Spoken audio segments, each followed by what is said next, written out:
Tata ntukusiima ibara lyawe. Ibara lyawe ly'amaani. Bayibuli negamba ngu oyine embabazi.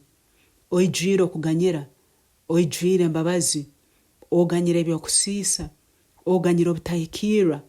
Oganyira obutasemera. Webala bw'embabazi zaawe nyingi Mukama. Ekiro kya Tata twizire kusaba embabazi zaawe ezi. Zitwiheyo mu kibi nambere tukwatiire. Abasibire obutaganyira. Abasibire obutasemera. Mukama nokera muno.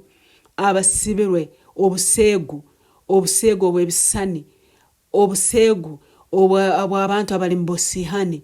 Obuseegu obw'abantu abali mu ruanji Mukama. Tuganyira Tata mu ibala lya Yesu. Ganyira abantu bawe ekiro kyati Mukama. Haro abakura ngo basibirwe. Tebasobora no kumara ekiro kemo. Batarozere obutambi bw'ebintu ebyobuseegu.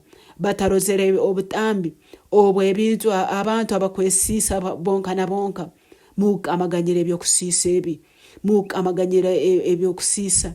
Mukama ganyira okusibwa okw'obuseegu. Mukama ganyira okusibwa okw'obutasemera. Habwokuba Bayibuli negamba ngu abo abanyakwetaba hamu n'abamalaya baba muntu omu nabo.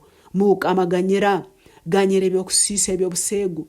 Ganyira ebyokusiisa ebyobusihani Mukama. Ganyira ebyokusiisa ebyorwanju. Ganyira ebyokusiisa ebyokwaka Mukama. Tata mu ibala lya Yesu ninsabira oweisemo ono walemerwa ekibi ekyobuseegu. Owalemerwa ekibi ekyokwaka. Owalemerirwa ekibi ekyobusihani. Tata hereza amaani gawe. Bayibuli negamba oyina amaani ag'okucwa ebikoligo. Yesu iyo amagita aganya kucwa ebikoligo. Ekiro kyatereza amagita gawe gacwa buli kikoligo. Ekisibiro waisemo ono nkusaba nawe mu ibala lya Yesu. Mukama wabakama ninsabira abaisemo abasibirwe. Ganyira obutahikiirwa obwo Mukama wabakama. Ganyira amarara Yesu. Ganyira emyehembo Mukama wabakama. Ganyira okwetunda okuraba mu bisani. Mukama ganyira. Mukama ganyira. Habwokuba abandi ku rugamba mbasibwa enjegereze ez'obuseegu. Ebintu byabo tibikyagenda kurungi. Business zigwire. Amaka gagwire. Abakamba ajja kuswerwa. Abasajja babarugaho. Abakamba ajja kuswera. Abakazi babayirukaho. Tata ganyira ebyokusiisa byaitu. Ganyira ebyokusiisa by'omulembe guno. Ganyira Mukama wabakama okwaka. Ganyira Yesu okulemwa kwerinda. Mukama wabakama ganyira abaisemu. Ganyira Tata mu ibala lya Yesu. Ganyira ebibi eby'obwamalaya. Ganyira Mukama kubaza kubi. Ganyira Tata kwegaita n'abantu abatutaswirwe. Ganyira Mukama kwegaita n'abantu abatutaswire. Tata ekiro kyati hereza amagita gawe ganya kucwa ebikoligo. Oganyira abaana bawe kandi obasumure. Mukama yotochwa musango. Habwokuba nobakwasira omukazi mukusihana okabagamba ikintu kimu ngo ataine kibi nuwabanzana giba amuteri bale. Mukama niyo atachwa musango baitu osumura. Mukama sumura abana bawe ekiro kyati. Sumura abana bawe ekiro kyati. Abasibirwe enjegerezo obusihani. Abasibirwe enjegerezo ezokwehemba. Abasibirwe enjegerezo amarara. Abasibirwe enjegerezo okwaka. Mukama ganyira abana bawe. Mukama hereza abamalayika bawe. Bacho enjegerezo ezibasibira mu ibala lya Yesu. Bacho enjegerezo obutasemera mu mubiri. Bacho enjegerezo obusihani. Hereza abamalayika bawe Mukama. Basumura abana bawe kuruga mu njegereze ezibasibire mu ibala lya Yesu. Mukama ganyira okuteeka okuguru kumu mu kanisa okundi kuli mu byensi. Ganyira Mukama wabakama okuteeka okuguru kumu mu Yesu okundi kuli mu buseegu. Ganyira Yesu obutumazire kusoma ekigambo kyawe kandi abanywani baitu bahereza obu video obutasemire twagenda twaborora Tata. Ganyira Mukama wabakama. Ganyira byone bitwihira mu kubaho kwawe. Ganyira byone bitwihira mu kubaho kwawe. Yesu hereza amaani gawe osumura abana bawe ekiro kyati.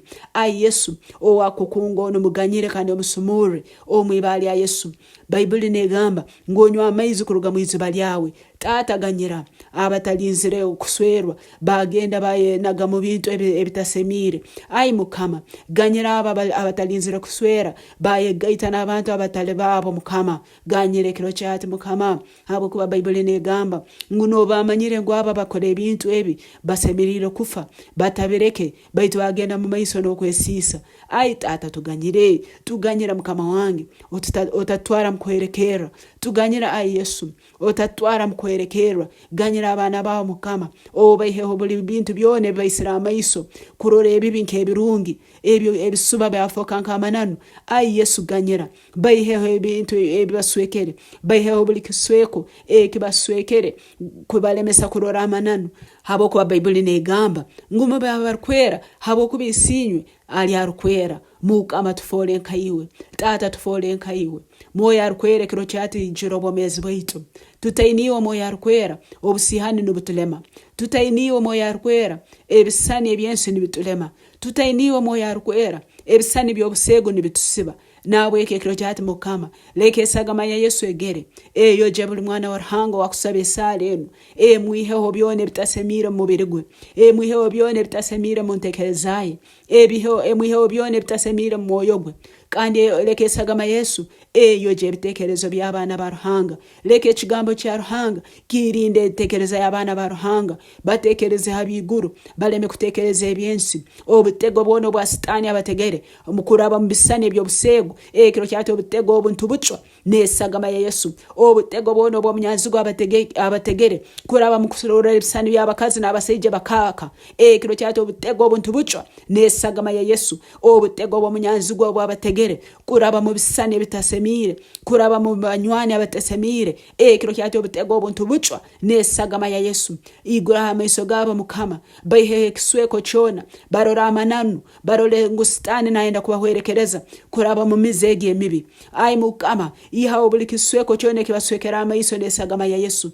Ababaire barugira mu church Mukama bagara mu kanisa, ababaire barugira mu kujunwa Mukama bagara mu kujunwa mu ibali ya Yesu. Hereza amani gawe kiro cyatago moyo arukwera gabasumura kuruga boboli njegere zona habo kubo moyo arukwera nwatukonyera webalayo moyo arukwera tukonyere okuterana hamwe naiwe nyenchakara na rwebajo tuterane hamwe naiwe buli kiro, tuterane hamwe naiwe kiro na nyamusana nuko tusobole kurora ebya Ruhanga kwenda turole, nuko tusobole kuomera obwomezo wa Ruhanga akwenda tuomere. Habo kubo obwomezo wa Ruhanga bwomezi mali obwomezo bwa Satani bwebisuba kuno naenda kutwerekereza. Webala Tata abokutugara mahanda yahikirire, webala Tata abokutugara mahanda yawe. Ntukusima ntukuramya habo kubo tusumurwire kuraba mwibali ya Yesu Kristo Mukama waitu. Amen.